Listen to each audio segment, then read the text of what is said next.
Wait, we need epic drums. We need epic drums. Oh no, that's okay. I thought that's gonna sound differently. Alright.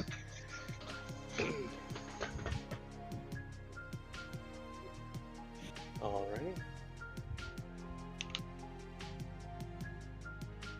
ahead.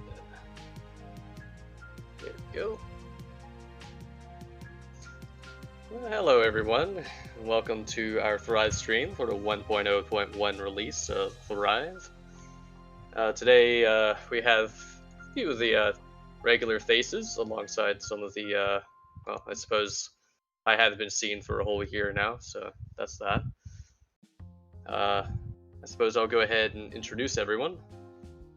To begin with, we have, oh dear, Deliger.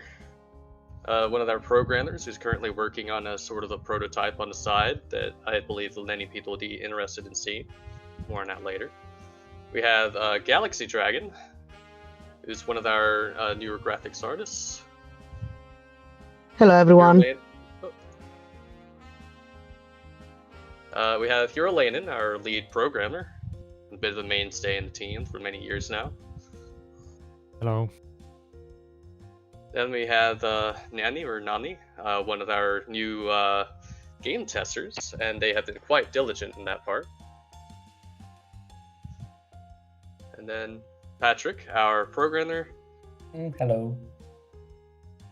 Raphaelos, our newest and one of our, I would say, Raphaelos, our game designer, and one of our, I'm very proud of many of the things he's wrote. Hello. And then Extractalino, another programmer in the team, has just joined us. And that's Hi everybody. All right. I do apologize. I'm a little rusty on this whole thing. But all right. So let me double check, make sure we can hear everything. Okay, perfect. So today we'll be talking about the latest changes in the Thrive in 1.0.1. I've been a little bit out of the loop personally, so I'm just gonna have to ask the others what exactly they've added and to elaborate on that. So I guess I'll go ahead and start with Hiro Lanen, if you want to go ahead and kind of discuss the overall changes. Yeah, so we get a bit of an overview. It's probably up to me as Deus needed to cancel showing up to the stream. I'll post the link if anyone else wants to read along with the patch notes for this release. And I think maybe Rathalos can maybe talk about a few of the features like the water currents that were in this release. So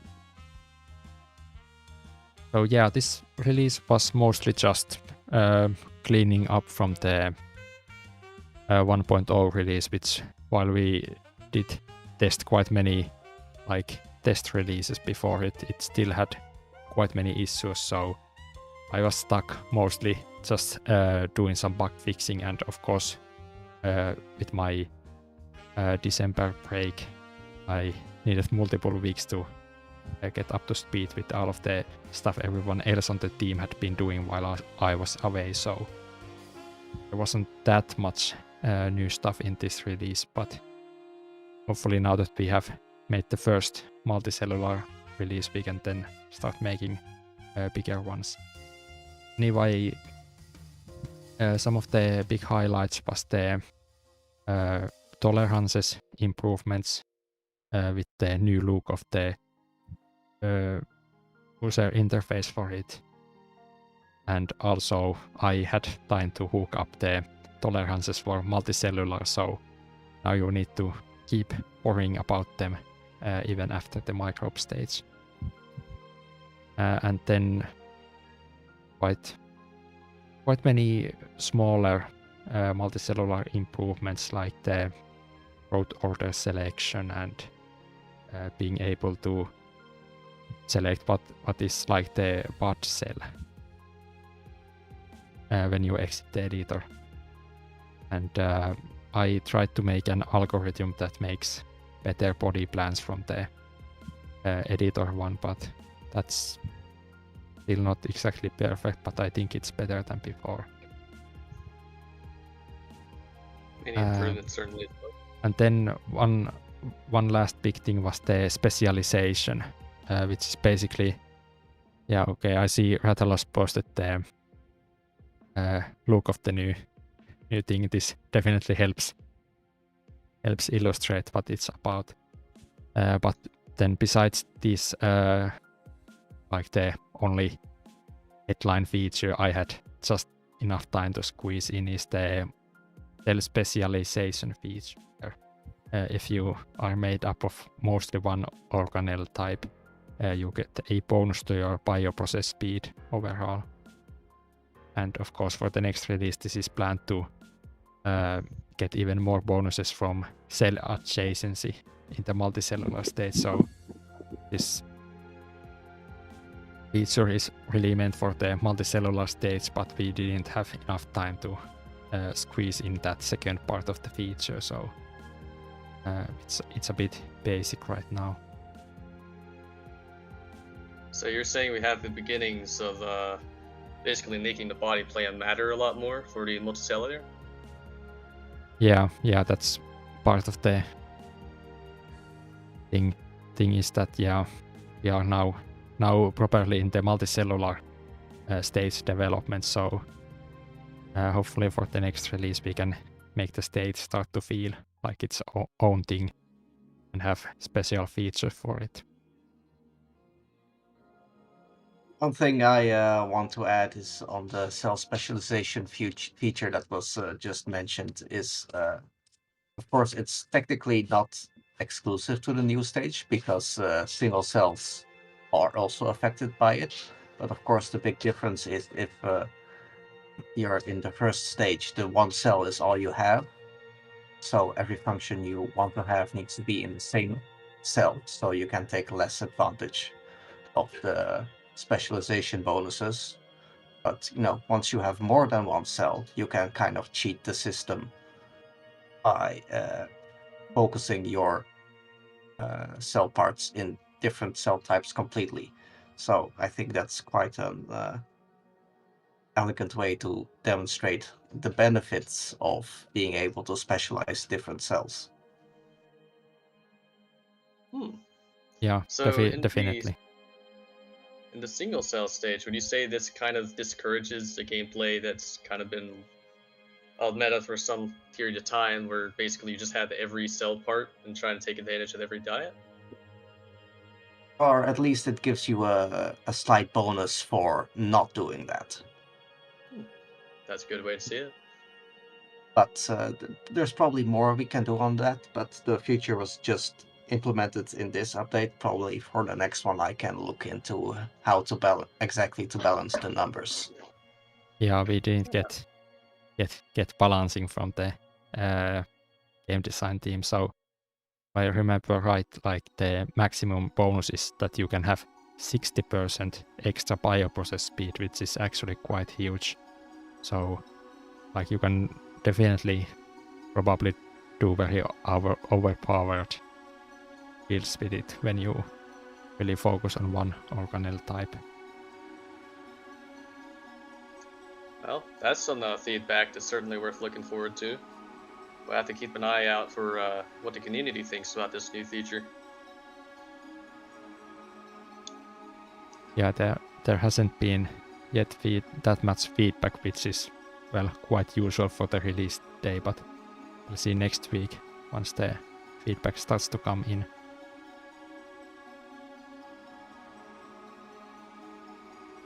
And one more thing to mention is that, and while we are now in the multicellular development stage, individual volunteers or other people can still, of course, work on some microbe stage things if they want to, but we are now trying to go full speed ahead on the multicellular stage and trying to finish it by the end of the year. And well, quite many new multicellular features are sure to be made, and like the specialization system, I think at least some are still going to be impactful to the microbe state, so it's not going to be entirely abandoned, even if nobody is really enthusiastic about it and tries to do more features for it. I see. All right. So you have a large amount of bug fixes in here. Is there any particular bugs you think we should still worry about that you're aware of, or does it seem mostly stable at this point? Well, yeah, I think we are back to about baseline number of bugs in the game. So we have, well, of course, we still have quite many. So we are currently at 606 open issues. So kind of what I expected, that we could like spend years tweaking the microbe states to be perfect, but I don't think we can spare the time. But definitely still a lot of minor and also some major bugs, but yeah, I don't think we are right now getting a ton of bug reports about new stuff, so Well, that's terrific. all of the fixing has been enough to get like the normal average level. Someone did ask if the radiation only affecting the main cell in a colony was fixed, but well, I had to let them know that no progress has been made. Still an open issue on GitHub. I see. Rathalos, were you trying to say something? Yeah, I would say indeed, in terms of bugs, the stability has been quite good towards the end of this part of the development time, I think.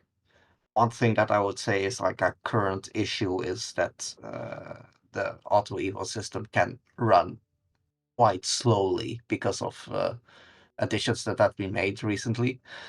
But I think there's some good indications that with the next update we can bring those times back down a lot. Though it's been quite some hurdles to get a new system that was previously designed for that to get it actually working properly. But I now have quite good confidence that with the next update we can make Auto Evo run a lot faster again. I see. Yeah, Auto Evo's definitely been a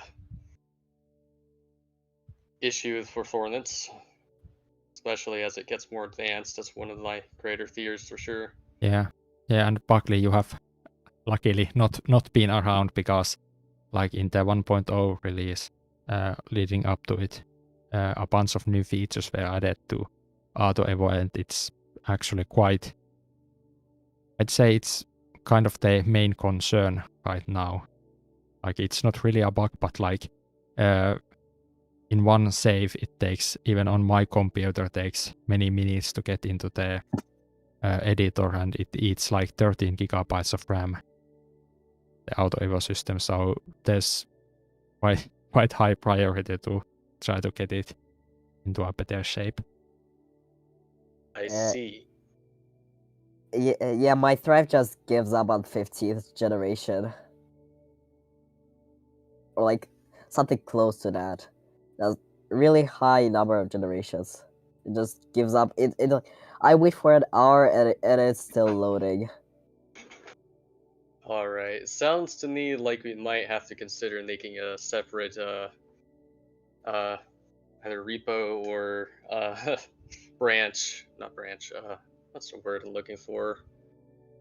Goodness, clone. Yes. Of the for Auto Evo specifically, just to make sure we can kind of test out the more experimental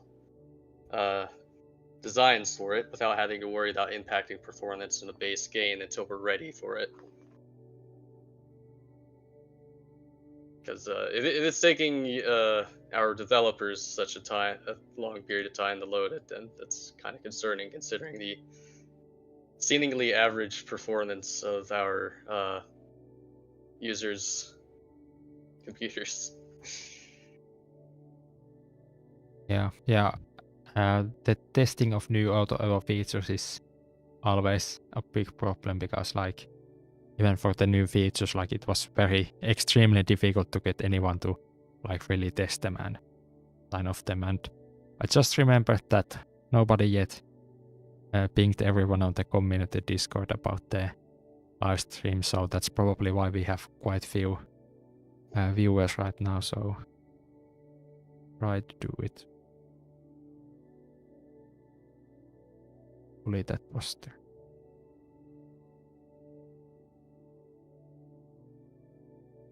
Yep, that would be it. Yeah, let's see if we get any more viewers or if this is just a bad time of year for a stream. Okay, I guess we are reaching the end of like talking about the current release. So, is there anyone else who would like to like what they worked on or anything like that? Well, you referenced it before, so I will mention it. This isn't just me. Deus also worked a lot on this before, earlier in this patch cycle. But the basically water currents you can see in many patches that push your cell around and the compounds and small chunks, that kind of thing, are quite a bit stronger now on average, and there's more difference in patterns and changes between the different patches. So, for example, a coast and the deep sea are now feel a bit more different. That's certainly exciting. Yeah, that was when we got the new currents feature. The game design team wanted to turn all the knobs all the way up to see how much different stuff you can make with the one feature, but we had to scale it down a bit because it got a bit too extreme for some of the other systems in the game. Oh dear. That's actually the only one, or maybe I'm misremembering, but I do remember that I put one of the issues about fixing one of the current related things into the next release milestone as one of the last things away from this release. Hopefully someone will take a look at it soon.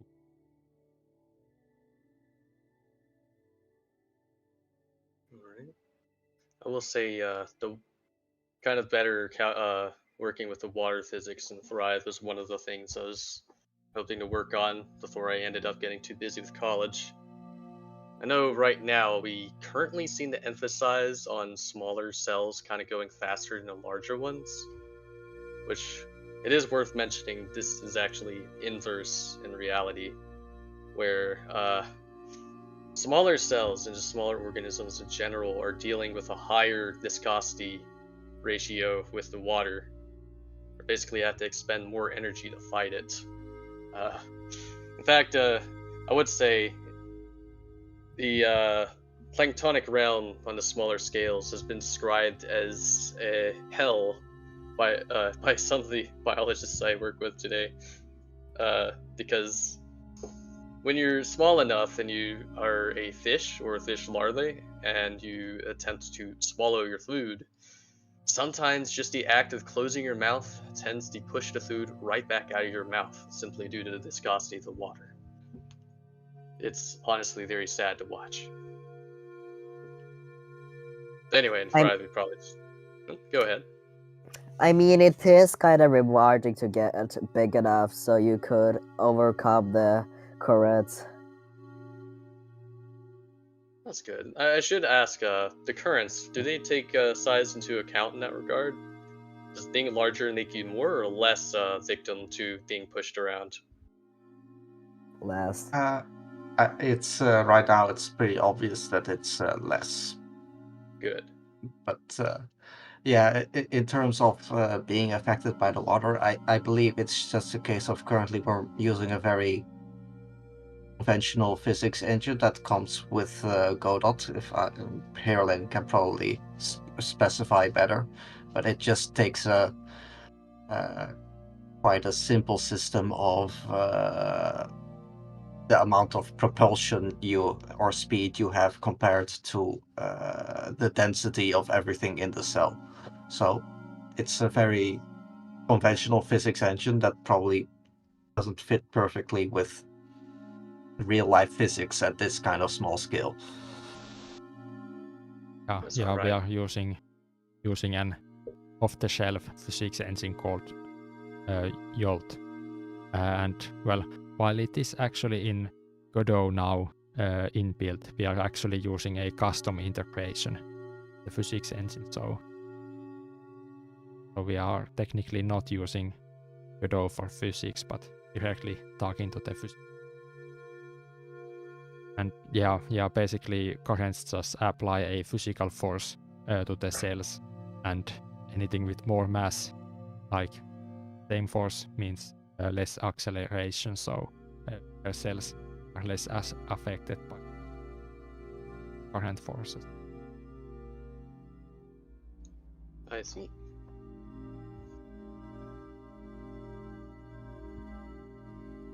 Alrighty. But yeah, That's- that means for what you're talking about, like a higher mass allowing you to more easily force your way through the high viscosity liquid. That would require quite a bit more work from us, I think, to remold the mechanics to make that work. Understood. So I'm willing to bet that for the most part, the physics is going to be not a focus in the later for development going forward for some time. Well, at least microbe stage physics is not going to be, because like if big cells were faster, that like turns the entire game balance on its head. Basically, game balance needs to be redone like a custom physics engine, or very special hacks to the like this would be an absolutely massive rework of the microbe stage, which we called done at the end of last year. So yeah, I mean, want to spend resources on this kind of yeah, so because really it would need a different physics implementation or something hacky with every amount of density or mass you add also adding an artificial extra acceleration on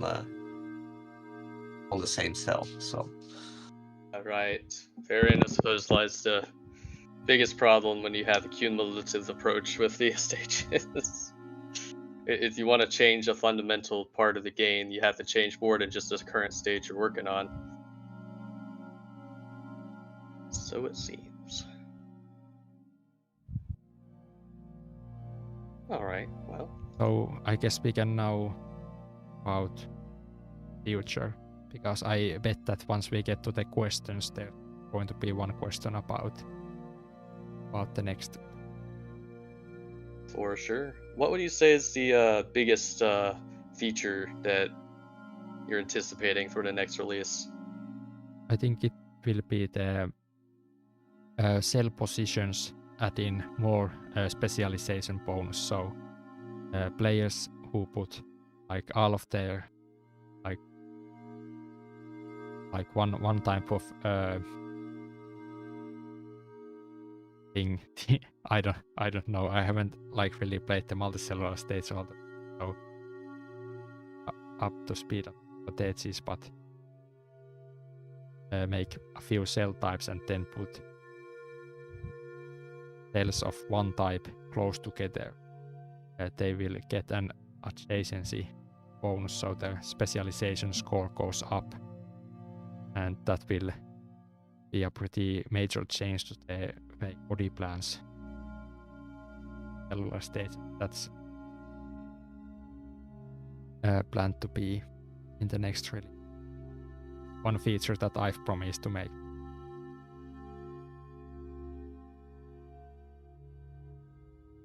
Other than that, it's actually kind of uncertain what will. I think we need to soon have some kind of like big planning session with like all of the different teams and active team members to kind of get ideas on what do we actually need for the multicellular. I think at least like something like movement speed or something like that is still kind of an annoyance, so we'll want to fix a few of the annoyances players have, and then we basically just need a good set of ideas on how to effectively make the multicellular states feel like the multicellular state. Yeah, and also in combination with like any kind of more advanced features we want to implement, how do we balance that with the amount of time we want to spend developing things? Yeah, we need to basically kind of plan out the rest of the year, like how many new features we can for the multicellular states, and so what should we prioritize and what do we need to be able to call the states done at the end.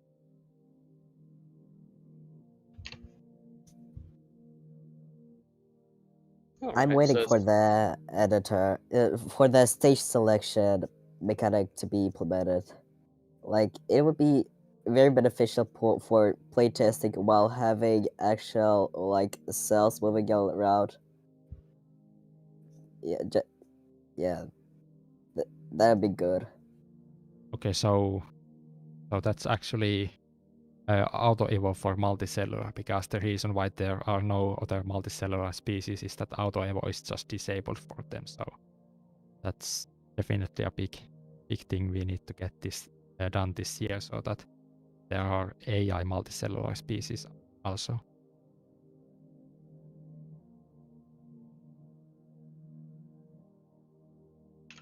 So it sounds like just putting it together a roadmap will be something of the focus then. Yeah, definitely now with the first multicellular release out, I think we'll want to hear feedback from the players about what's like the current state of the. Then based on that and the ideas and taking into account the available development time, then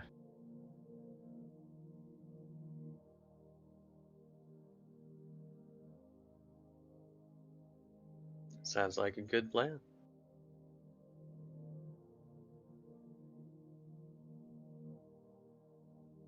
Alrighty. Well, is there anything particularly exciting that any of our team members present would like to share? I know a few of you are working on some personal projects or designs that they have in mind for Thrive. For instance, I've seen Mr. 42's just shared something. Could you explain exactly what this is? Oh, wait, they're not here. Oops. well, we might get a text explanation. Maybe, I guess we can re-announce that Diliger is working on a prototype that a public release.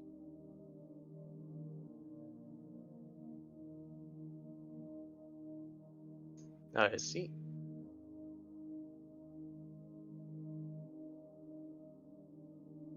Yeah, I guess as we haven't like really planned it, talk about, and Rathalos already talked about the importance of auto evo, so all of the like the immediate. Guess we could next move on to the Q&A section. I'll get the priority questions up on stream. We again have just one set of priority questions from Doom Lightning as usual. Mainstay. I believe Dilliger also have had that prototype that I thought he wanted to show, but I'm not sure Yeah, if he I think wants to do that now or later. I think,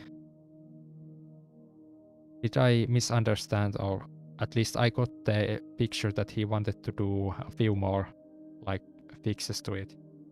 like, and then tomorrow or something, then announce the players that hey, we have this prototype, you can. All right, I might be misremembering myself. Or well, maybe if he already said that yesterday, then maybe he meant that today he would have the prototype.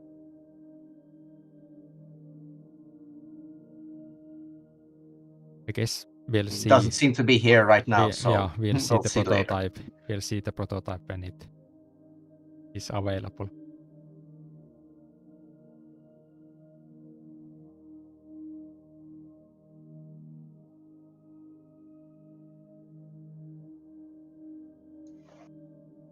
All right. Do you recall the?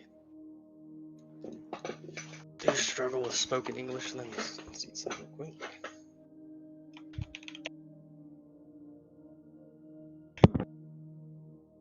So, Buckley, do you want to read the first question? Oh, yes, absolutely. So, for the Dude Lightning here, we're going to be reading our priority questions. The first question they've asked is, of all the systems, proteins, a collection of tissues that perform the functions such as circulatory system, ground, implants, or respiration, that are not a reproductive system, which one would you like to add to the game first? Okay, let's see. What exactly are they asking here? Collective tissues that... I believe they're asking about something like a. They're asking about how we might replicate a organ system and thrive, and which one we might want to implement. So I suppose like a stomach or like a digestive system versus circulatory. I'm not entirely up to speed to the current plans for the macroscopic editor, so if Deus or Rathalos would like to fill us in. I can, by the way, hello, I'm Deuce. I wasn't planning on being here, but last minute freedom came in, so glad to be here. I was gonna say a skeletal structure would inherently be the first thing we look at, because we would need the form of the editor first. Sculpting, which even if it's not a a dermal or exoskeleton, it would still be skeleton and being hydrostatic. So I guess technically a skeletal system would be the first focus inherently. Makes complete sense to me. That is what everything else has to build on.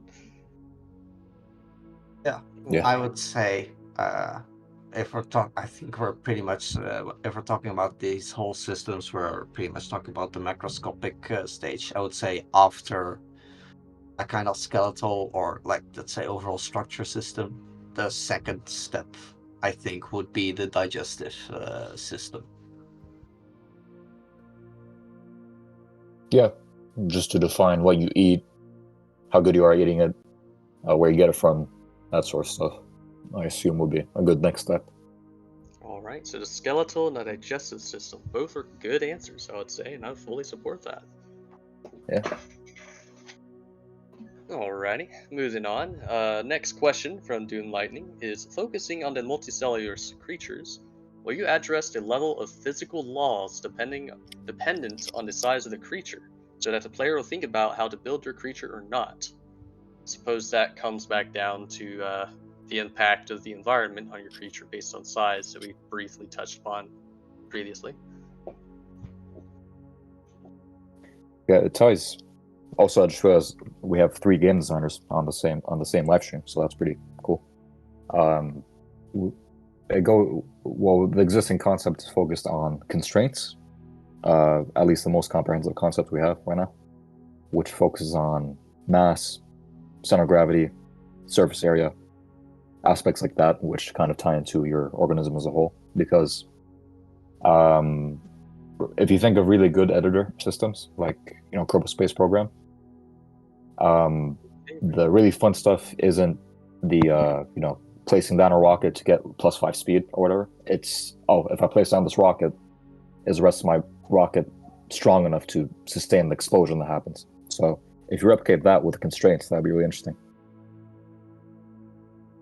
Yeah, I just want to add on here again. In the question, the asker is talking about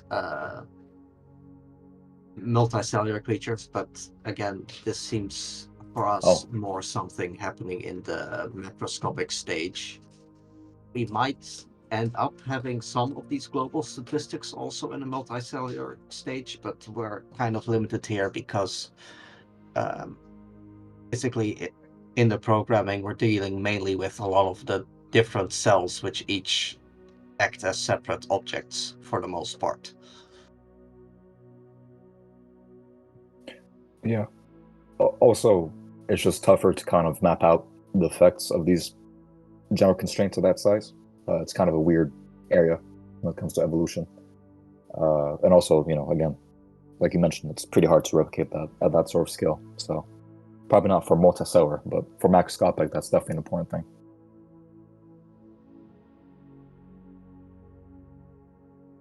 Alrighty. Thank you for the answer on that. Next question, I suppose, would be, of the tools in Godot, which one do you use the most? Not talking about the programming side in this case. So I suppose you're talking about in the Godot editor. It's an interesting question, because Godot is very node-oriented. Well, I mean, from what I've been reading on the Godot subreddit, many people Godot resources for like configuring everything in the game and even implementing save games and stuff like that. That's actually not safe to do, but they still do it anyway. But in reality, like so yeah, I can kind of see the question from that viewpoint. But in Thrive, we actually use 0 Godot resources and don't really use, like, basically we use Godot for the GUI and basic display of stuff, mostly like do our own game logic in. Of course, our saving system is completely custom and the game configuration is in JSON files. Kind of the answer is that only use limited amount of nodes. Primary thing we process is basically at all. Though certain parts of the GUI and other nodes need some inbuilt Godot resources to work, to use those, but overall, I think we only really use like the node feed. Or can I say that? But anyway, I do kind of have seen that some people use Godot resources very extensively. We don't in Thrive, so would be a pretty good. I see. I would say so. And it makes sense, really, considering the history of our project. We didn't really start with Godot. So a lot of what we already had was kind of built on its own. It's funny, though. I don't know if it's just because I've worked on this project, but my own personal projects don't really make use of the resources either. It's basically just the nodes. Yeah. So to answer that question, we use nodes. Learned. Thrive. Before we go to the next question, if anybody else wants to weigh in on this, I just looked at the music bot stuff because, well, our music bot is once again broken, and seems like a couple of weeks ago, Discord has again used a new requirement for sending voice chat. The music bot just doesn't understand that, and it failed. And yeah, the music bot has been basically unmaintained since 2024. But some random people has said that, hey, I made a quickly fixed version that here you can download it from Mega Downloads. I'm kind of suspicious on running that on our server, so I kind of think this is the end of the road for our music bot. I suppose going forward, we might just have to make our own, possibly locally hosted one, just to play our own songs. Well, yeah, I mean, I did already do that because the music bot years ago already got the YouTube broken stuff, so I downloaded all of YouTube playlists and them on the server locally, so the music cannot even play. Or maybe we have someone singing in the background from now on. That's yeah. We'll get our sound team on it. Well, what I'm doing right now is that I'm just playing the Thrive soundtrack from Steam. By the way, everyone, available for purchase if you want to support future Thrive development. So, well, I guess I can play that, but everyone on the call can't hear it, but on the stream there's some background music. Expert plug, by the way. There's no background music. Wait, no, I just have the stream muted, sorry. Moving on. Question number 5. What type of mineral or gemstone is your favorite? Tell you what, we can just type those answers into our podcast chat and move on. As we have a lot of team members who have been joining over time, so that would take quite a bit to discuss. So the next question is number 6. There is a reference so far regarding the influence of the planet or sun on which life develops and thrive. Will you also give a reference to other cosmic factors, for example, the moon, natural satellite affecting the gameplay? Tides will affect the transition within the creatures from sea to land, blah, blah, blah. Strong tides will increase more extreme adaptation like in tidal areas. Supernova gamma burst event, depending on luck during the development of life, will affect the player one way or another. So basically what you're asking is, will there be other astronomical or cosmic events that will impact the player? I will say the moon is a good one because intertidal species and their adaptations are amazing. Yeah, what are everyone's thoughts on this? Yeah. So for the they mentioned a supernova / gamma burst like the Silurian. I mean, I guess that is possible, but in gameplay effects would just be like a nuke, basically, everyone on the planet, and just have everything dying. So it'd be easy, but it's a question of would that be very engaging? Which, maybe on a very hardcore mode, it would be. So, but I agree with you with intertidal adaptations, and I think using the moon and moon customization would be really interesting to see the effect on the coast, how flooding occurs, how the sea line changes, that sort of stuff, which it's kind of difficult to think of in terms of gameplay effects, but there is potential there. We're not sure what it looks like right now, though. Well, I'm sure that we'll probably add more like kind of events in the game, and of course we'll need some later game events that then in macroscopic. But yeah, I've also kind of maybe at some point I want to take some time to put in a joke option of enabling this kind of random game overs like gamma ray bursts or the sun exploding or something like that. Then the players who suggest those things, we can tell them to put that option on and play, and there would be like 5 or 10% chance per generation to just get a game over screen. Be pretty funny. I think if they enable the option, they should just spawn in, and then 5 seconds later it just says your star got blown up by something. Game over. Yeah, that would be pretty funny as well, but more of a total joke option. Someone might try to grind out their luck if there's like a 5% chance to lose, that you can theoretically win. Get lucky. Yeah, I think for the more serious design, any kind of random event can be catastrophic, but it has to be theoretically survivable from any position you have. But a mass extinction can be very interesting. Just look at real life, what happened after the famous asteroid that killed the dinosaurs. But there has to be solutions you as a player can choose to do to get around it and survive and see the world that exists afterwards. An excellent point. We don't want to remove player agency if we don't have to. I remember there was a, I don't know if it was a bug, but it was kind of a feature of a patch a while ago where ammonium phosphate dropped to 0 in a specific patch, which killed every single thing in it.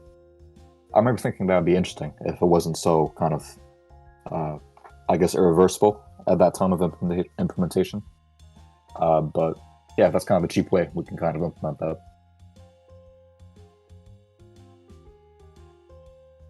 Right. Shall we move on? Yeah, just one thing to add. Indeed, like, for example, also everything dying in one patch is not necessarily like a terrible thing to have in the game, because you're usually in more than one patch, so that would be a survivable thing. But yeah. Alrighty. Thank you. That is a good point. Alrighty. Although it is a bit far-fetched with the physiological structure of the creature, will the physiological structure of the creatures affect the player's abilities or possibility to open certain technologies?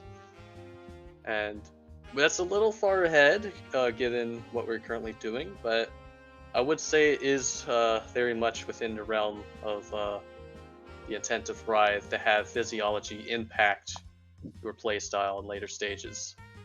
Of course, I would like our game designers to weigh in. Yeah, well, you're a game designer, by the way. Maybe not as active as us, but you know, you have weight in this too. But I think this absolutely should be something that is a factor in the future. Again, it's kind of tough to think about now because we don't want to soft lock someone out of progressing if they, for example, don't have the exact perfect digit count or arm type, yada yada. Then you know the idea is, you know, what do they bang the 2 sticks with to create fire, and that sort of stuff all on time, you know. I think with Thrive in general and the future stages, it's unique. The unique kind of selling point of Thrive in that those stages would be not the depth of the strategy necessarily. That can be beneficial, but the selling point would be how has your prior evolution affected these stages. You know, if we try to compete in being a 4X with, you know, a Civ or a you know, I don't know, Old Worlds or Europa Universalis, we're not going to do, you know, we might be all right, but we're not going to be that unique. But if we emphasize what makes us unique, that's what kind of will put us over the top with the 4X kind of era. So that's my 3 cents. Right on. Well, That is a good point. For the space stage, like there's already quite many like space 4X games, and they have various starting species and customization options. So I'd like for us to at least have that level of like variance based on what the species player has made. Kind of like if our space stage was like Stellaris, it would randomly pick like the starting, or not randomly, but like based on the species the player made, pick like the starting race bonuses and decks they get. I think it would be very important for Thrive's identity, like the space states features or stats of your species are impacted by your earliest choice. Yep. Yeah. One thing I would like to add is I would like to think less in terms of your species determining what technologies you can have, and more your species nature determining how useful certain technologies will be. For example, if your species is a complete carnivore, then perhaps agriculture of cereal grains or whatever equivalent there exists is going to be a lot less useful, but maybe animal husbandry, on the other hand, is something that will still be very important. So less restrictions on technology and more variations in how useful technology is. That was definitely going to be my answer. Yeah. Again, we don't want to remove player agency, but we do want the choices the player makes impact them throughout the entire game. It's like even a single cell level, you would still be seeing the ramifications of that far down. Hence the iterative approach that we've been doing with the development. All right, well, that's all the priority questions. Yeah, it's probably a bit late to ask now, but has anyone been keeping track of chat questions? There's been a few questions I've had my eye on since the beginning, but maybe we could answer a few of them before we go on to the forum normal non-priority questions. All right, I will mention that Liger did get back with me about the prototype and said they were willing to show it off or possibly even stream it. So if there is a good time to do that, it's worth considering. But I think the good time would be quite soon. Yeah, we can go ahead and go for stream questions. That wasn't a question, but there is one person that mentioned that apparently chloroplasts aren't being counted in a specialization calculation. I do not know, of course, how that's limited to safe or not. That should be basically impossible. I think they do, but it should be noted that currently the cell specialization feature only counts the single most common organelle, which is also simply the number of organelles. So chloroplasts are big and you usually don't need a lot of them. So the way the system is currently implemented, you're probably pretty unlikely to have a chloroplast be the most common organelle in a cell.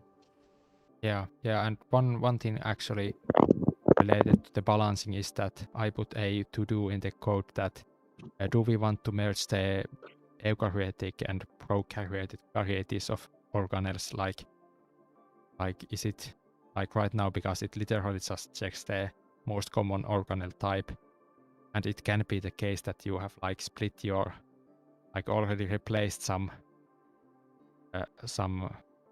hydrogenase with the hydrogenosomes. So like you might lose the specialization bonus when transferring over. So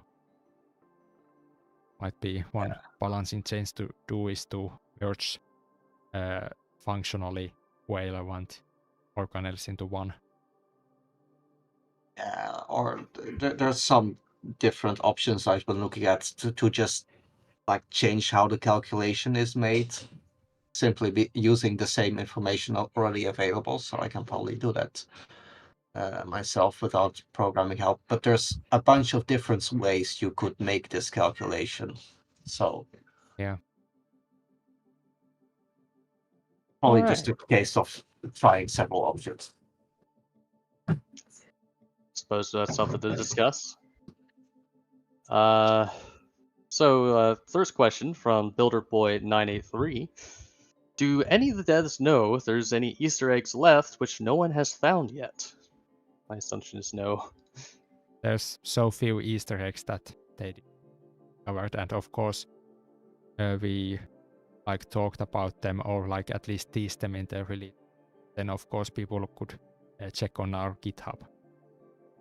So it didn't take that long for each of them added. Not to interrupt, but there's some funky stuff being shared about the prototype in the chat. Mm-hmm. Yeah, here Landon's been capturing it in the footage. Yeah, I've been trying to show off the things being shown about the prototype. So just so people know, this is a separate prototype which is investigating things about the metaballs animating the editor could work in the future versions of Drive.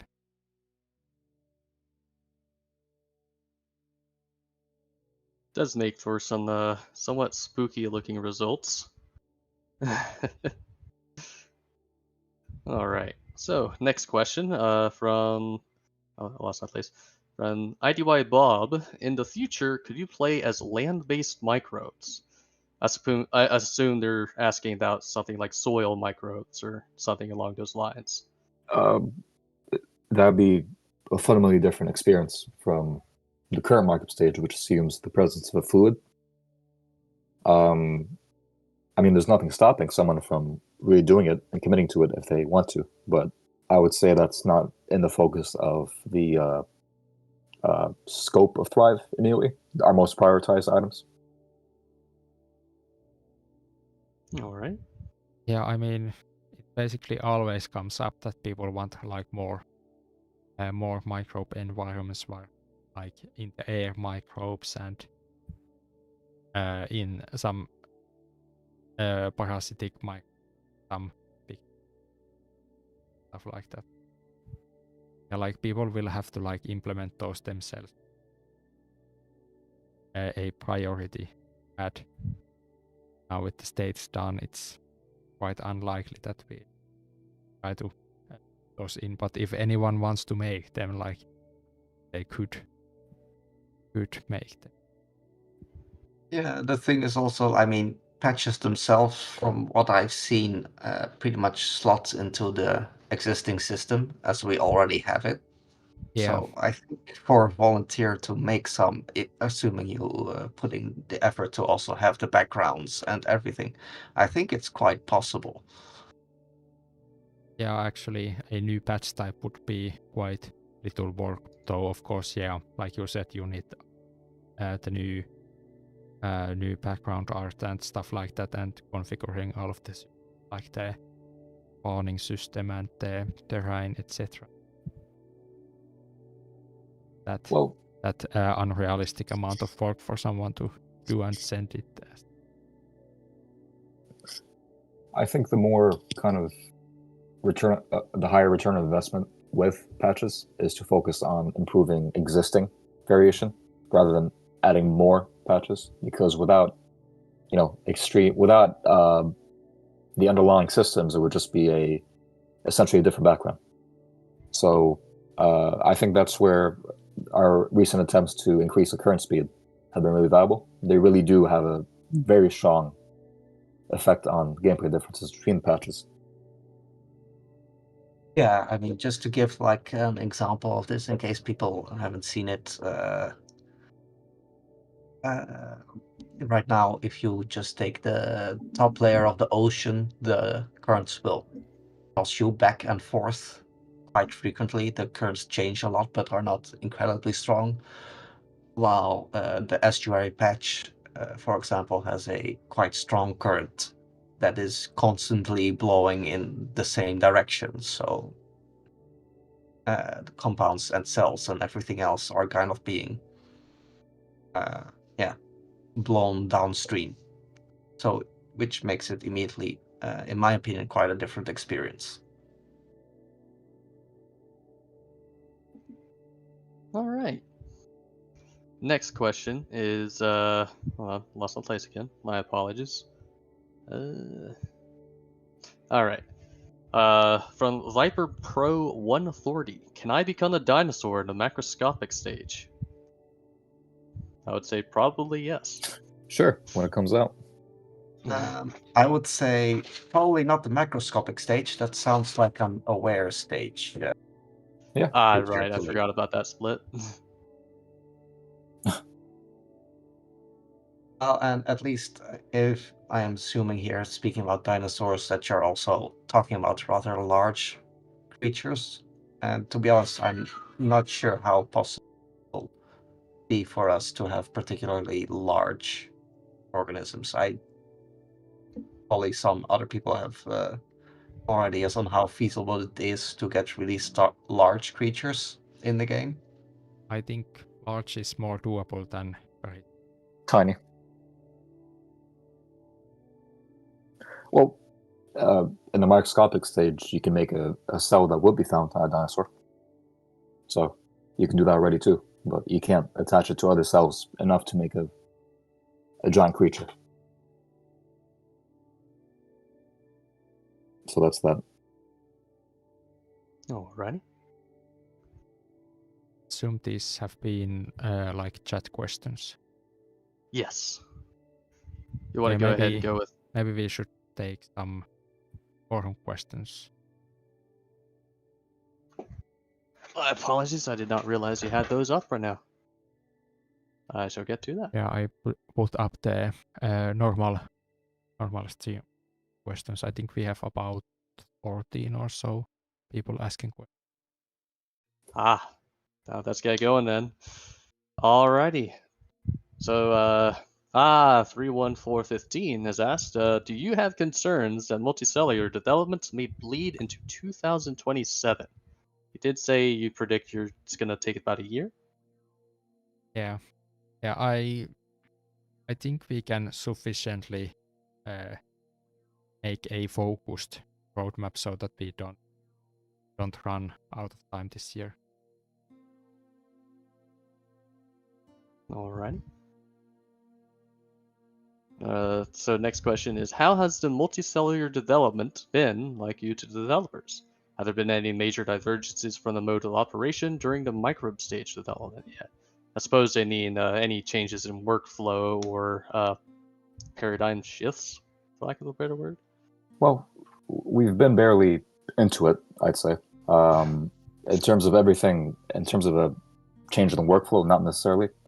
I think it's a cool perspective shift though, because we're coming up with the stage that's already been, feature complete behind us already, which is a completely new experience from any other point in Thrive's history. So it's we can kind of learn a bit from prior stage development, and we also kind of have a base to go off of. All right. Yeah, but at the same time, the feeling or the workflow has not been much different. I don't think has been that much conscious push from the other team members only work on multicellular features yet. Yeah. Like the actual development stuff, it hasn't that different yet, but I think we'll reach a point where the opinion will shift that people on the team will feel like they should be working on multicellular stuff if someone was still about some micro features.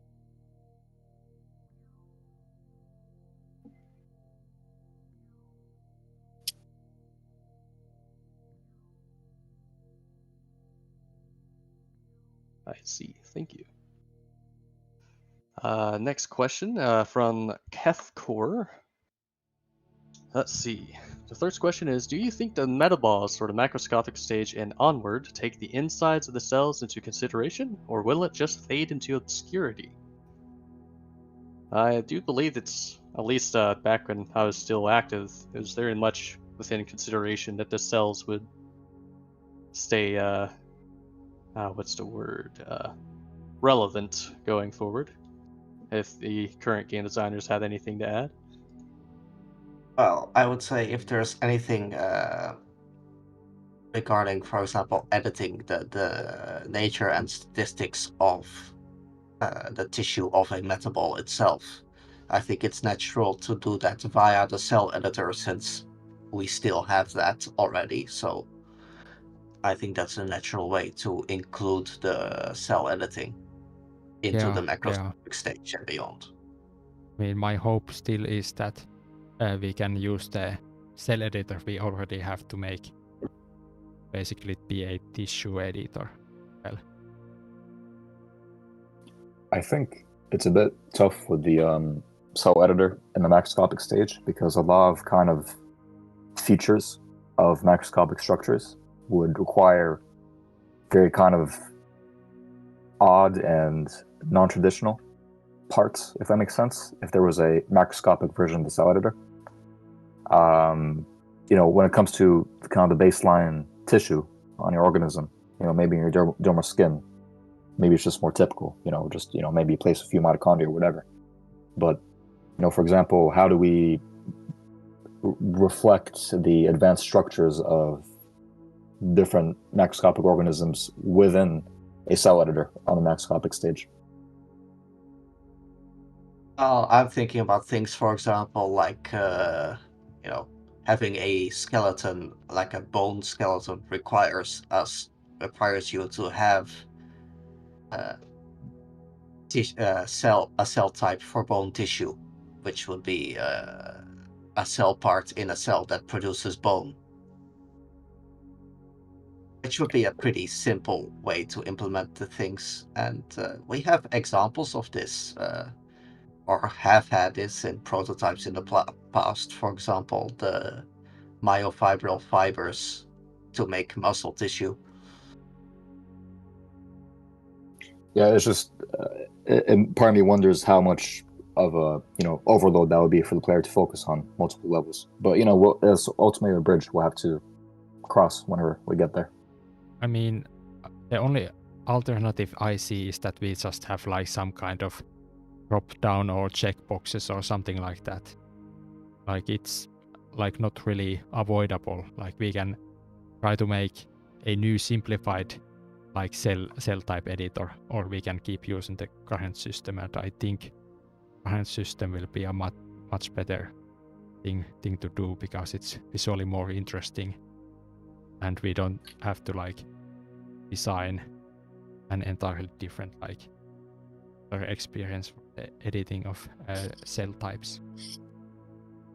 Yeah, and ultimately, I think, the worst case scenario is that it will end up being quite simple. For example, just place the one organelle that produces bone tissue in a cell, and congratulations, you have the required tissue to make bones. Yeah, that's like my opinion as well, that like in the worst case scenario we just need to have organelle types that mark the cell type for some use, and the only like real downside is that each organelle will have to have a model for it. But even if we had a simplified editor, we would still need like icons for stuff and like that. So the only extra thing that the cell editor being used will require is that we need a few extra 3D models.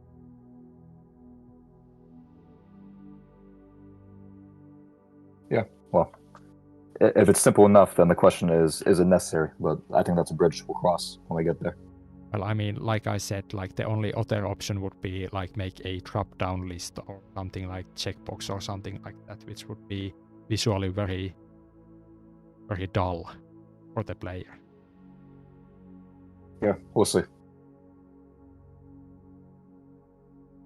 Yeah, diligence is just showing how the thing could be made, like select how many organelles of each type you want in your.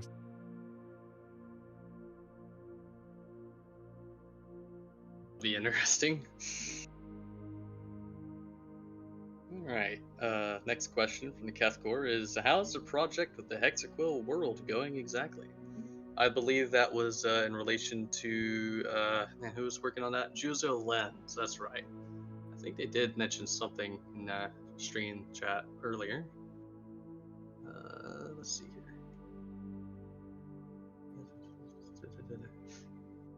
Oh no, they're just saying they were the person working on it. Okay. Well, Yeah, unfortunately, currently... I think there was some messages about like the script for a video about that worked on or being something is happening. Yeah. Which, speaking of which, we currently have a art contest running on the community forums for this speculative evolution project. So I'm not sure if somebody can find it and drop a link in the chat, but everybody is welcome to add their art pieces in and try to get their work included as a loading screen in Thrive.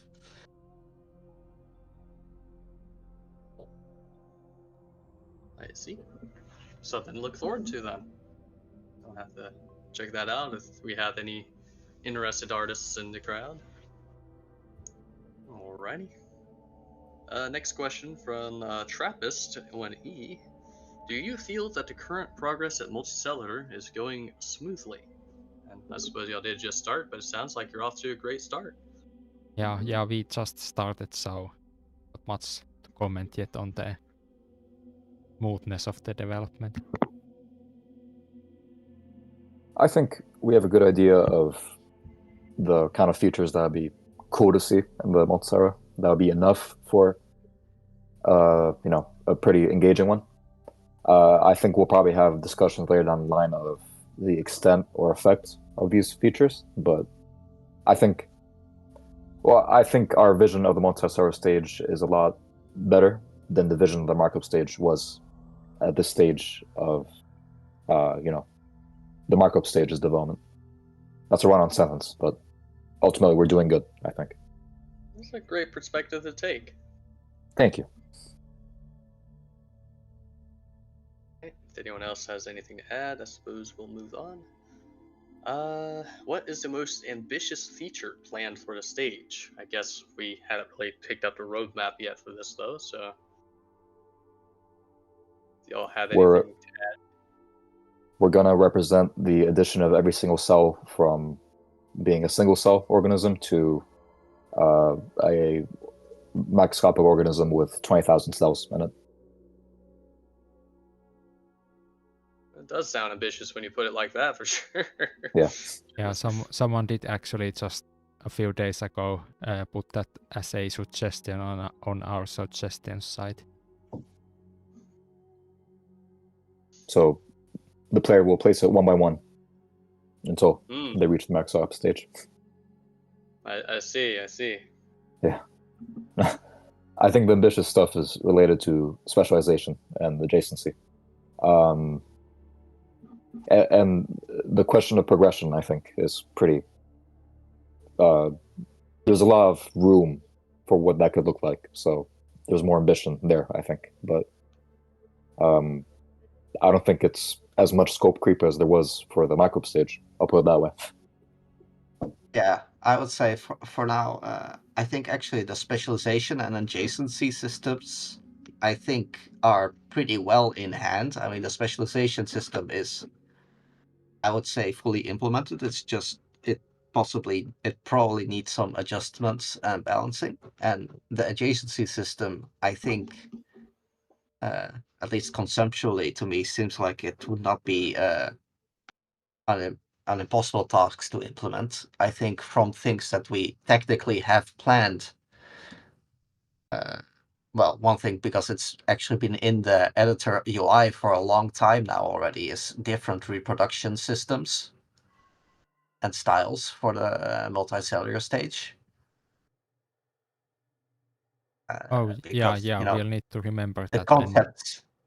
when the roadmap is being planned, we'll need to remember what placeholders we already have the game.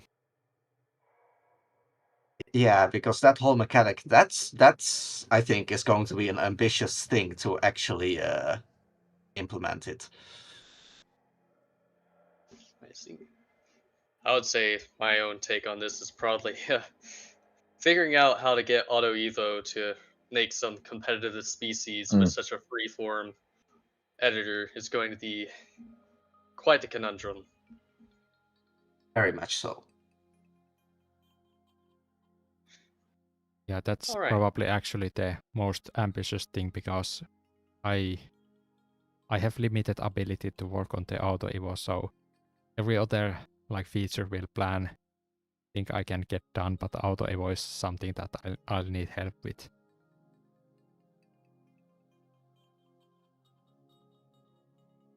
All right. Next question. We're going to be moving on to Ananalia, my bad. Which future stage do you think players will be most excited for? Now that is a difficult question. Really?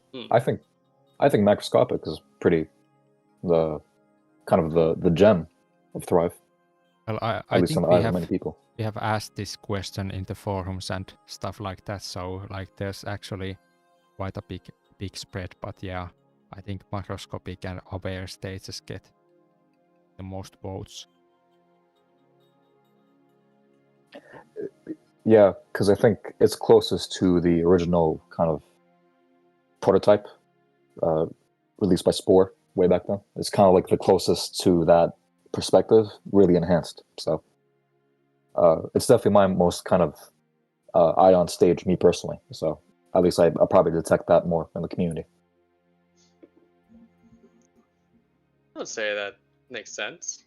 I do know the playing as a custom-made animal has been very widely anticipated. It's almost seen as kind of a benchmark in many of the Spore-like games.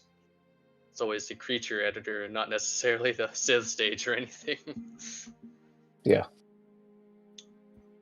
Yeah, because a lot of other niches, like the 4X games, they kind of scratch a bit of that itch when it comes to how would this, how would people develop if this was different or this was different. But really, there's not much like Spore and Spore adjacent games when it comes to evolution of animals and the world itself. Good answers, all. All right.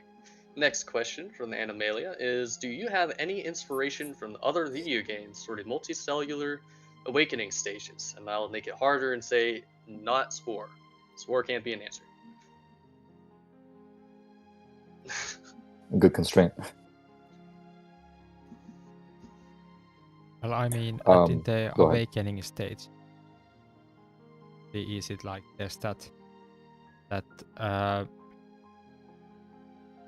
what was that game called where you played as like Humankind Odyssey? Yeah. That's so like it's pretty much like I don't think multicellular states has like any. Like I think multicellular is going to be pretty much unique games out. Like putting in awakening. That there are some examples. Yeah, for a multicellular stage, the only thing that comes to mind is you have this specific category of things that you almost more see in browser games, where you build some type of machine out of a bunch of different small parts. Almost like a kind of, where you build a ship with a bunch of turrets on it, and then you go and fight other ships built in similar ways. I have a good game that I can actually show you. Cellcraft? That's kind of similar to our idea. Go ahead, sorry. Oh no, sorry. I mean, the only thing I was going to say was, has anyone here ever played Cellcraft on the browser before? Yes. Yeah, I remember that one. I remember playing that as a kid, and I never thought of it as inspiration for this game because it's so different. But I always, remember being 8 years old playing that game when Cellcraft. Sorry, not Soulcraft. I remember there's like 2 platypus scientists who are creating a cell, and they're trying to make it eat stuff or whatever.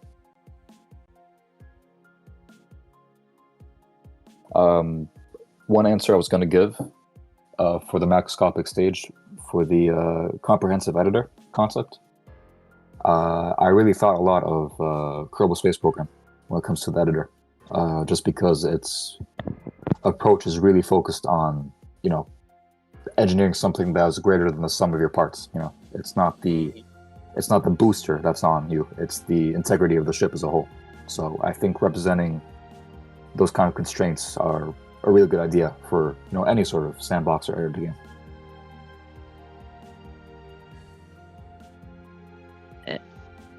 Is not Spore an answer to the question? But Buckley said no Spore, so that's a constraint we're facing. I said not Spore, so it's different. Dark Spore. What? Alright, well, moving on. Let's see here. So, Black is Back has asked, what major features will come in the next update? I suppose we already kind of discussed that relatively earlier. Yeah, we covered the usual next.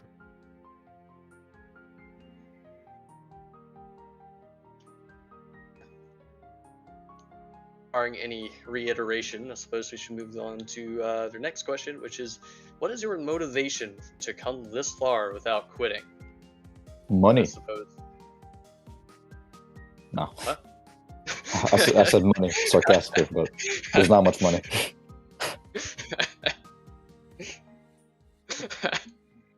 Wait, there's That got money? me off guard. It got All right. Thank you. Right. Well, in my case, I have described to many people that I'm not really interested in the end result of our project here so much as just the sense of progress and community we kind of develop here.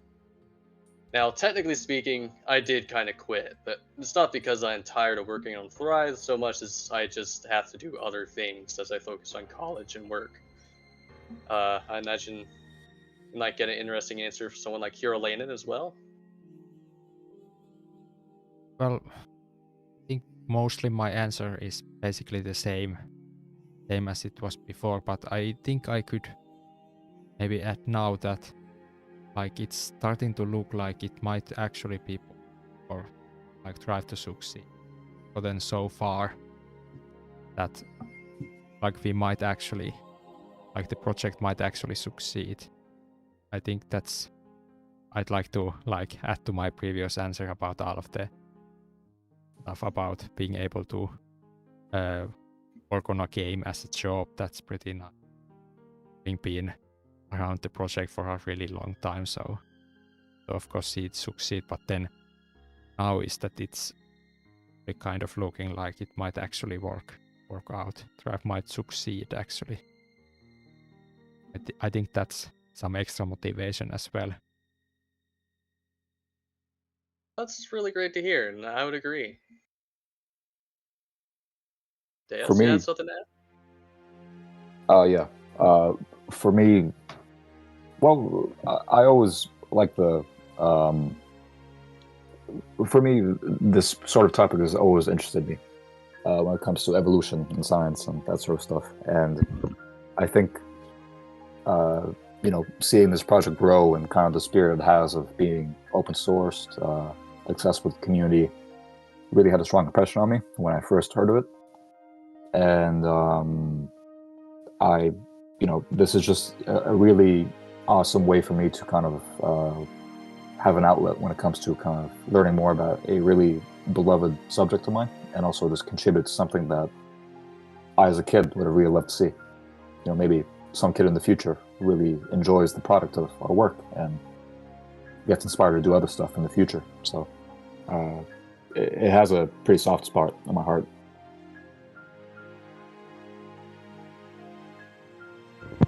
That's a great answer. As for me, well, I haven't been around as long to have an opportunity to quit yet, but for me, what's keeping me going so far is, to be honest, simply I just want to see this game get further. For me, I do feel like the main motivation is to want to see the progress, want to see stages finished. So for me, I think the end result is the motivating factor for me. Alright. It's always nice to see how much this project means to everyone. Especially how varied it can be and how we kind of see how it goes. It's quite fitting actually that right now it's soundtrack is playing the Thrive main theme. That's pretty fitting to answer this question too. Pretty romantic. That's very fitting. Alright. Well, thank you for everyone's answers. Moving forward, we have a question from Poo Delicious. That was a response. Their first question is: has there been a notable increase in new developers and/or players since moving to 1.0? Well, it has been relatively recent, right? Well, I think there were a few new applications when the 1.0 came out. Like Fractalino, who was here earlier, like they were one of the new people who joined then. I remember right. I see. And have we noticed any? Oh, go ahead. Oh, I didn't. No, you can go ahead. I was gonna say something else. All right. I was just gonna ask, have we seen any noticeable influx in players? I know that's kind of a more difficult metric to track sometimes, given the nature of our platform. At least I don't have any numbers. Probably HH has better numbers for that. But I have noticed. Oliver came back to YouTube and made one more Thrive video, and that basically boosted our weekly sales to double the numbers. So, I have. So yeah, there's been quite many spikes recently, but I guess we'll see how long the buzz around the game lasts. But one fun thing I've noticed is that, or strange thing, that we haven't had the usual influx of new Discord people and so on, but we've had more people buying the game on Steam. That's been a bit unusual for this project interest spike. I have noticed a few new faces on Discord. Maybe a bit before the release, the big release happened, which was interesting. I was gonna say, I feel like with the development team as a whole, there tends to be kind of big waves of new applications and then periods of quiet. Because remember when I first came in, it was a pretty big wave of new developers, and then there was one big wave where Tim and Game Dungeon and other people kind of joined, and then I think there was kind of a smaller wave pretty recently. Yeah. Let me show here's the sales effect from when we released 1.0, and then that other spike I think is the Oliver video. Just so our viewers have a better idea, which of these months did 1.0 release in? I think it was that December 17th, when, or December 18th. Okay. And so yeah, basically we are right now about 50% up from the usual sales numbers in this last 3 months. But it's interesting. But you can actually see that the spike effect has basically flattened out right now. More money, let's go. Yeah, it would be pretty nice if one of these years we would not be in the red.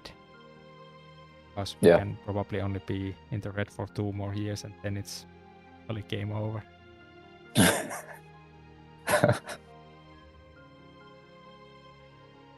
Yeah, we have to go back to the old days. I can casually just say that because I do have a plan of making a secret Thrive-related small project that would also get released on Steam. People could pay a few more bucks for some Thrive-related content. They want to be Thrive alive for more than 2 years. Oh yeah, speaking of, I unfortunately did not find the energy to work on my own proposal for that, so I do apologize. It's coming, eventually. I promise. No worries. I also do not have that much extra time or extra energy, because like working on a programming thing all week, then trying to do some extra programming in the evenings is mentally very difficult.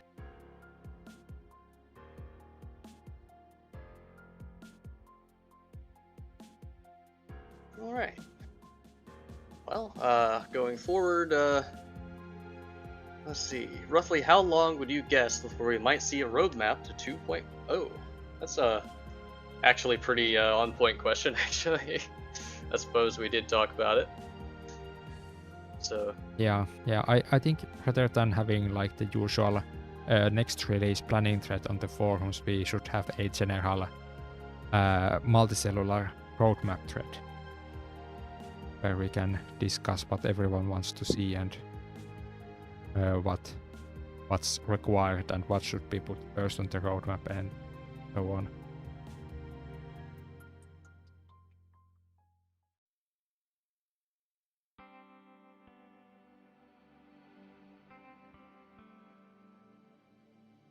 Good comment from Mr. 42 that maybe we should swap over to the chat.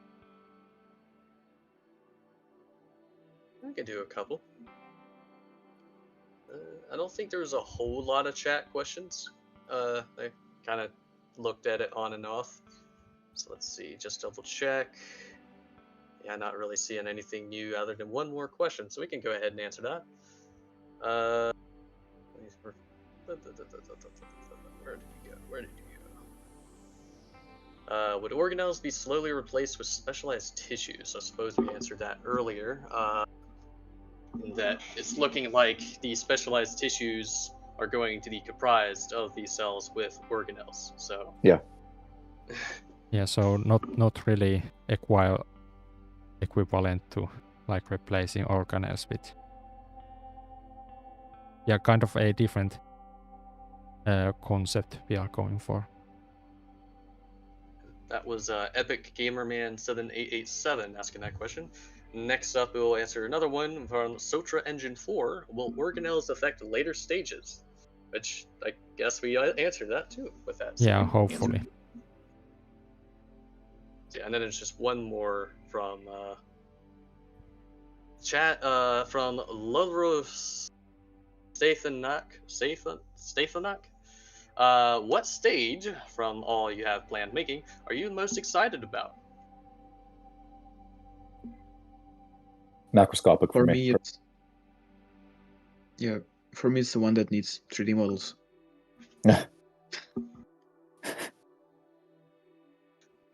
Oh, we're gonna need a lot of them when Train starts coming around, I suppose. Yeah. For me, it would be I think the microbe stage releases. I guess for me it would be the aware stage because it includes lots of exciting animals, and it means we've already finished the macroscopic stage, which would be very exciting. Because also the hard part is already done. It's a nice way to look at it. All right. Well, thank you for your answers. Personally, I'm actually excited for space.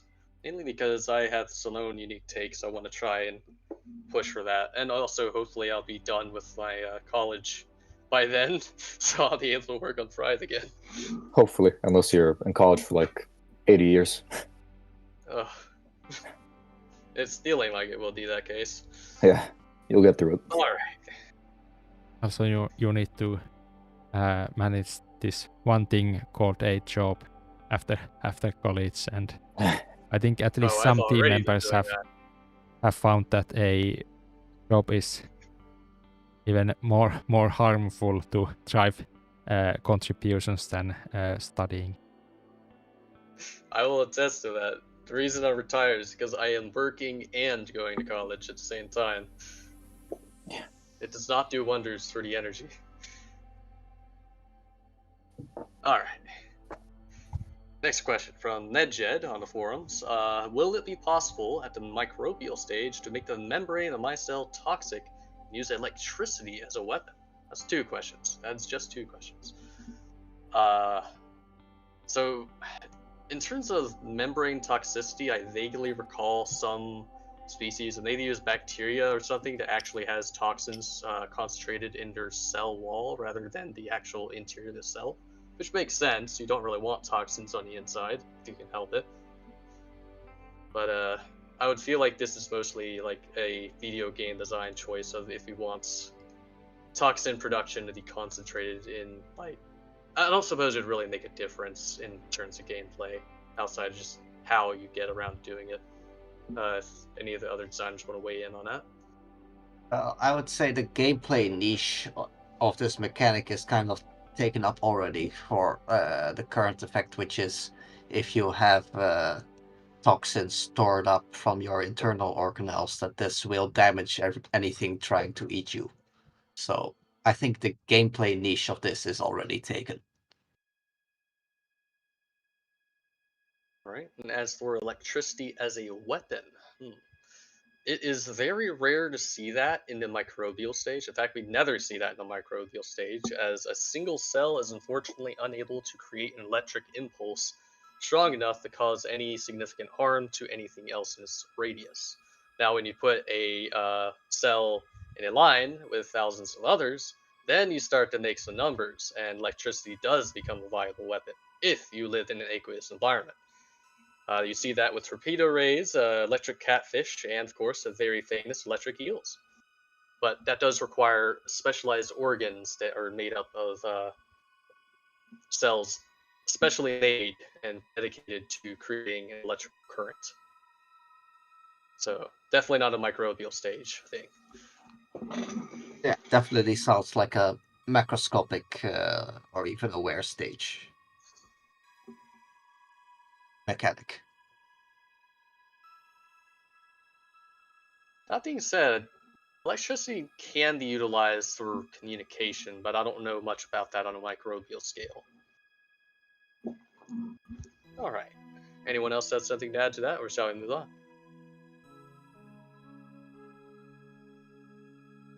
I'll take that as we shall move on.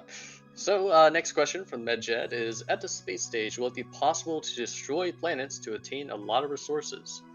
I would say that's probably going to be within the realm of possibility if you're particularly advanced faction. Though I do wonder how efficient that is in comparison to just mining asteroids or something. Yeah, kind of like if we go like a really classic space 4X game route, then that's definitely like in the cards to have some kind of super weapons to build and play around with. But in terms of if we want to like make a realistic super weapons, like it might not be like energy efficient at all to do such a thing. Seems kind of like a major rights violation. That'd be pretty taboo whenever society exists there. Yeah, but in terms of like energy efficiency, I think it would be more efficient to like crush a bunch of like asteroids you find or use bioweapons on a planet to like destroy it, rather than dump so much energy into it that the gravitational binding energy is overcome and the planet comes apart. Yeah. Yeah, well, I think also since I think whatever way we go, if we're going to compare the game to, for example, Stellaris, even though we'll probably have some type of faster than light travel, I do feel like we'll probably focus a bit more on the hard sci-fi than many other Space 4Xs. So I feel like even the ability to do such a thing would be something quite absurd or quite late in the game in a Thrive space stage. Sorry, I'm just really excited to work on orbital mechanics. I love orbital mechanics in combat. It's never utilized. That is so cool. And think of the supply chain. The supply chain simulation would be so cool. Sorry. Anyway, anyone I else understand your enthusiasm.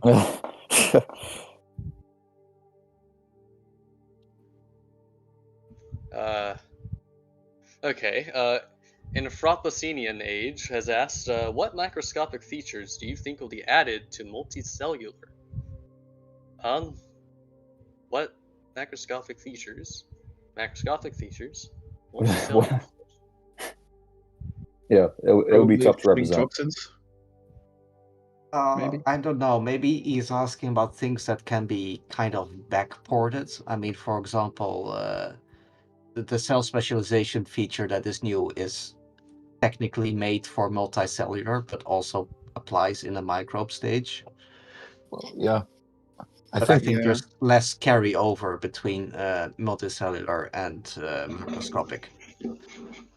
I think what would be great to have in the multicellular stage is to kind of represent that stage as overcoming the challenges of scaling up a bit and combining all these different cells. And, you know, if we make that challenge, if we make that a big portion of the challenge in the multicellular stage, then it's kind of implied once you reach a certain, you know, cell number, and once you hit that progression button, it's kind of implied in that jump between the microscopic and macroscopic that process just continues over and over and over and over again, you know. So it kind of would, I feel like, chop away at the, I don't want to say cheapness, but kind of like the how dramatic it swings, if that makes sense. I don't know if I fully explained what I want to explain properly, but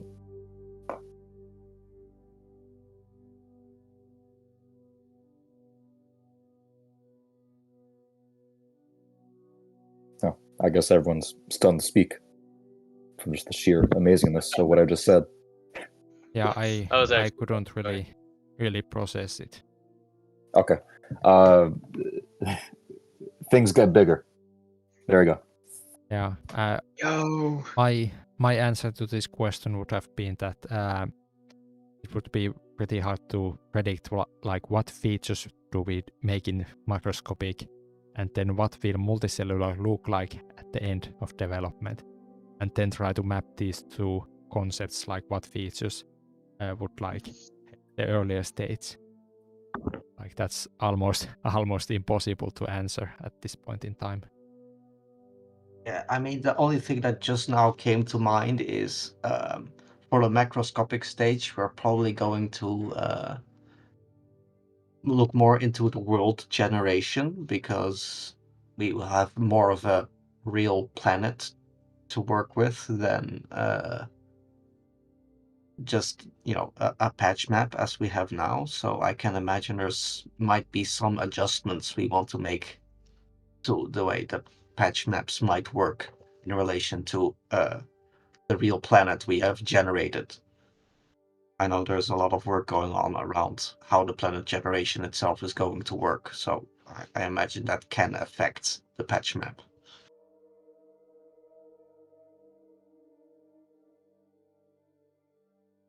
Good answers all. Okay. So next question from Enfrotless. I'll just skip that for now. Are there plans for new terrain generation in all of the biomes besides the Otherhall and the underwater vents? I'm assuming they're referring to the microbial stage in this case. Probably, yeah. And the answer is that I think it was Patrick who was working on the pull request that it has been inactive. I was working on it, but I have to rethink my approach, I guess. So I will try to make it for the next release. So yeah, there is still something is happening related to that. Yeah, I'd say that's something that has a lot of benefit for the microbe stage. So it's something I'll kind of annoy people with, the volunteers with, and I guess until it gets implemented, whenever it does. So if there's something to get implemented in the microbe stage, I'd say that would be one of the more important things. But, you know, no promise, obviously, on the timeline and everything. Yeah, I've also been looking at, I mean, the terrain system is actually quite easy to work with if you just want to place more different types and patterns of the terrain chunks we already have. So there's some interesting shapes you can make that are, for example, microbes can move through, but if you have a big multicellular creature, then you have to go around. That's one thing I've been thinking about, but currently I've been working on other things, so... That's certainly exciting news for the modders out there. Easy to work with terrain generation. Yes, please. Yeah, I made my own kind of branch with terrain generation a while back. It was kind of ugly, so I didn't push it anywhere. But it is one of the easier things. If I could understand it, then, you know, other people can understand it too. So. All Right. Unfortunately, I must go leave to work relatively soon, so I'll go ahead and list off one last question from Kaz96, and then I'll hand things off to probably Hero Lane, and he'll take over from here. This question is, will more sliders in the initial difficulty setup eventually be included in multicellular, as in for difficulty but also world setup, and then such? I'm assuming they're just referring to more difficulty options relating to the later stages. Otherwise, the world setup, of course, would be its own thing in the world creation screen. Yeah. Planet editor, as we have called it in the past. I think it is now called like the planet editor, probably, and it has already quite many sliders. But yeah, like I think we talked about before that going to macroscopic and so on, like the world generation will get more complex to generate the 3D absolutely. environment. So we are probably going to, like once those more advanced generators are added, we will add some tweak options for the new game setup as well.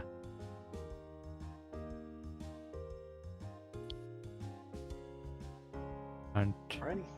I guess it's time for Buckley to leave. So yeah, thanks for reading a bunch of questions and helping host the stream. Sorry about the rocky start. It has been a while. But it was nice seeing you all. Nice seeing you. Catch you around. See you next time. Yeah. Bye. Okay, I can continue reading if that works for everyone. Yeah, okay. Perfect. Okay. So question number 2 from Cast96. Since this technically takes place on a larger scale and after the markup stage, will it be possible to see more biomes or at least more variations on existing ones? I'd say yes, absolutely. And that's a very important thing to have in the future stage. Hyperbolic, he was doing good work. He's been kind of inactive for the past 2 months, I want to say, but he tends to jump back in after periods of inactivity. That's kind of something he really was focusing on a lot when it comes to the editor. So we definitely would need and would prefer to have that sort of variation with biomes. I think he's also here asking after micro stage, so I think they're actually talking about the multicellular stage. So that would be, I think, more patch types in the patch map, and I think we actually earlier in the stream said I think our bigger focus right now is differentiating the patch types we have more rather than adding more types. Yeah, I think it's less likely that multicellular gets special patch types, and like the later stages will get more biome types. But I think for multicellular, I think we have enough patch types that we don't need to put any new patch types on the multicellular roadmap. Yeah, I don't think we need more.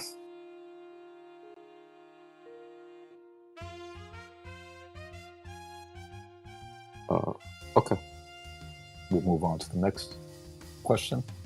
Hold on, because my stream is a bit delayed, so I want to make sure I have my own copy to read. Okay, I can see an update now. Okay, from Punked Dan. Number 1, other than colonization, will there be any visual or environmental cues to make multicellular stage feel different and not like an extension of the markup stage? Visual and environment. Well, one big visual cue will be multicellular organisms. Yeah. I think there's concepts related to how maybe compounds in the atmosphere could alter the way the shader and the hue of the shader is affected, or the way the color looks like in the biomes. There's no active work on that now, but if that sort of kind of atmospheric storytelling happened, then that would be a good way to introduce it. I think there was like a concept where when you reach a certain size in multicellular, smaller microbes are just rendered as dots. So I think that's something we could do. Yeah, maybe if the scale gets to that size. But yeah, kind of the plan is to push the transition to macroscopic as much as we can without needing to change the micro graphics. So it's kind of planned to not be needed. Yeah, I mean, as if you are zoomed out, then and the cells just look as they do. I mean, and there's no real need to turn them into dots unless you're so zoomed out that you cannot see them otherwise. So, I mean, the problem with this question in general is that indeed you are living in the same environment as in the microbe stage. So fundamentally, things will not look very different. The biggest difference is the fact that there are multicellular creatures moving around and that you are yourself one of those. One thing I've been thinking about is if we want to, we could limit the max zoom in the microbe stage and then And have it further open up, expand and like to force yourself to look more closely to your own cell and then make a bigger difference with how far you can zoom out in the multicellular stage. So then you're in the same environment, but you're looking at things at a much different scale. Well, you can already do that. I think you get about at most like 20% buff to the max zoom out distance in multicellular already. So unless we want to nerf the microbe stage max zoom out, then kind of already done. Yeah. So I mean, just saying that would be in theory an option. If you want to make it look more different, you can make that difference more extreme. But again, then the cost of that would be indeed to basically nerf the player in microbe stage.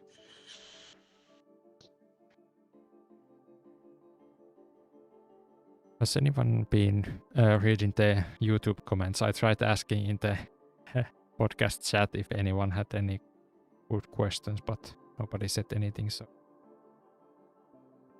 do we have any? There are a couple of questions.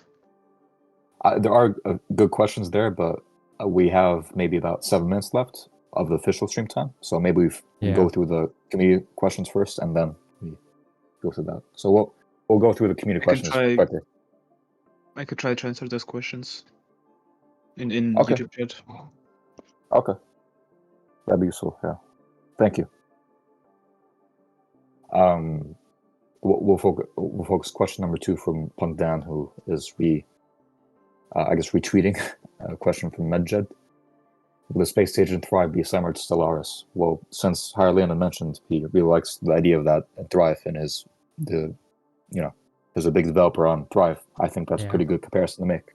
Yeah, at least for me, like I think I will definitely, even if I don't realize it, I will subconsciously loan some good ideas from Stellaris and of course other Space 4X games. Yeah. But yeah, we need to just make sure that Thrive still feels unique and like the stage mechanics are connected to the earlier game so that it doesn't feel like we've just stolen Stellaris and put it at the end of our game. Yep. Yeah, I think you could imagine it as, potentially a version of Stellaris that is less complex in the specific ways, but then it replaces that with more Thrive unique mechanics.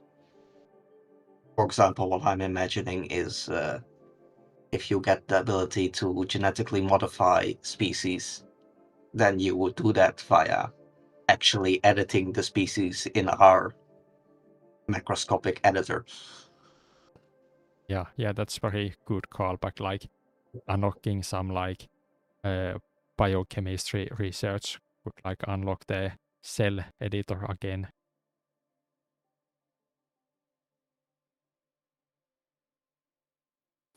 Okay. We have one more question on the community forums from a developer at that, Iman, which you can just ask us in the community or the Discord developer Discord, but they asked, do you have any plans on how you handle the multicellular macroscopic auto evo to make visually distinct creatures? I think Game Dungeon released or had some comments about that a while ago, where he said if you attach form to function, and especially with the constraint system in mind, maybe you could make kind of different visual distinctness. But really, it's a question of, that's a question we'll have to address immediately, or right now, honestly, but in the future for macroscopic stage, when we cross that bridge. And question number 2 is, what's your favorite ice cream flavor? Mine is cookies and cream. Everyone else, I think type in the Iman, chat. yeah, Iman, you need to answer this question. Type in chat now. Type in chat. Mine's cookies and cream, but I love ice cream, so there's many I can pick from. Thank you, a random guy in the community today. Flavors that I never encountered before. My favorite flavor is probably like exotic fruits or something like that. Like, not really a specific exotic fruit, just like any exotic fruit. What is it? Stracciatella? That sounds like a bacteria. Stracciatella. Oh, okay. Cool. So that was the end of the forum questions. So no. Yes. Yep. Let's answer some chat questions. Well, we are finished 4 minutes early for the restream questions, so I guess we have some time. So, if we missed your question in chat, post again. Okay, hold on. Will it be possible to turn mouth parts into limbs and vice versa? I don't know. That'd be cool. I think that's kind of one of the major points, is that do we have like those like certain functional parts that you need to place, or do we try to make do without them? Like, my personal opinion has kind of been in the past that we should avoid those at all costs, but maybe we need them for managing the complexity of the editor. Well, I think we will. Depends here on your definition of like the mouth parts. I mean, for example, if you look at like the mandible parts that I think spiders have, those are kind of like limbs. So. Yeah, but if we have the system of placing different functional parts, then you would not be able to convert them. But if we go with the full metaball route, then you have to make like mouth parts from metaballs, and then you could in theory shape them back into limbs. That's kind of the big question, is direction do we want to make macroscopic edit? I think that's something analogous. I guess those are analogous structures. Structures which start as one thing, but then that's structures that start as one function, but the transition. That's a pretty important part of evolutionary storytelling. So if we can find a way to put that in, that'd be cool. But we need to think about the limits of that. What can be implemented with that, because it is pretty complicated. I think there was like a concept for limbs and stuff. Yeah. Yeah, that was the macroscopic concept. It's kind of focused on functionality first, and then that's this kind of topic is kind of focused on progression. So that's a good question. That's a good topic to talk about, progression of the editor eventually. Yeah. But we will just give as much freedom as we can, and then you make your mouth parts. Yeah. Any other questions we want to look at? I say we do 2 more.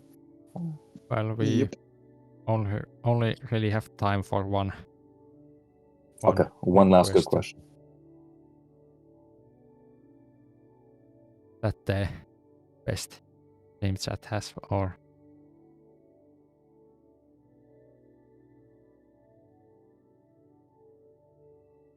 I can answer this question based on the concept we have so far. Will teeth be static in math part, or will teeth be separate part from the math itself? I think it will be a matter of, well, my concept assumes the existence of a part system for the math, just because it's such a finely detailed structure. You'd be able to customize kind of the type of teeth and the distribution of the teeth and maybe the size of teeth and that sort of stuff on it. I would, as to placing teeth, kind of like a sculpting program, I think that's kind of a bit difficult to manage, but I think there will be customization options off teeth. So it's not just like, you place this one mouth part and it has sharp teeth and it will always have sharp teeth.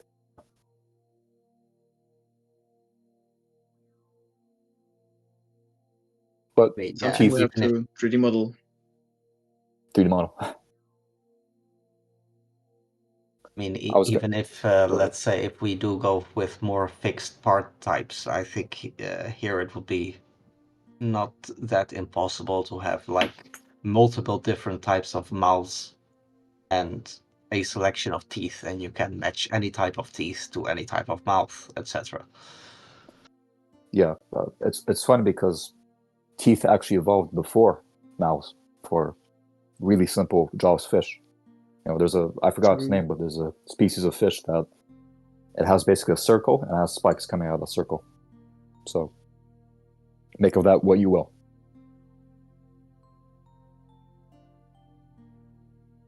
Okay.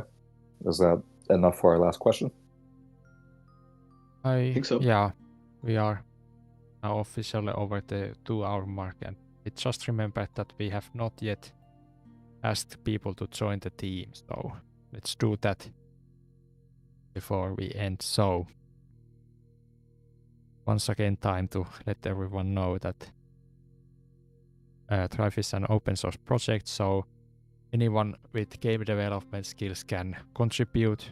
You can even contribute without joining the team, but if you do have the skills, you are welcome to send in an application to join, help out development, and of course if you have bought the game on Steam, we appreciate that as well, because that also helps future development.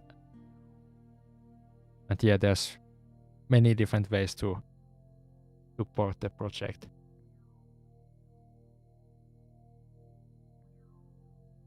Yeah, I guess I didn't have a longer pitch section.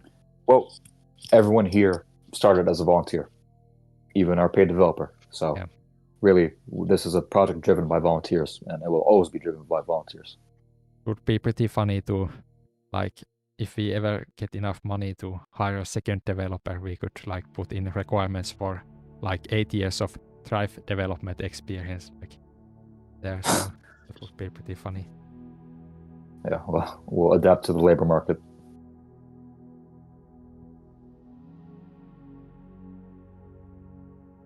So yeah, Cool. I guess we have reached the end of the stream. Thanks Some everyone people for are joining. already posting all of the memes here, so yeah. Guess it's time to say goodbye and end the stream. Alright, see ya. Remember to eat your greens. Thank you all for coming. Thank you all. Thank you. Thank you. Bye. Goodbye, Bye, everyone. Right. Bye.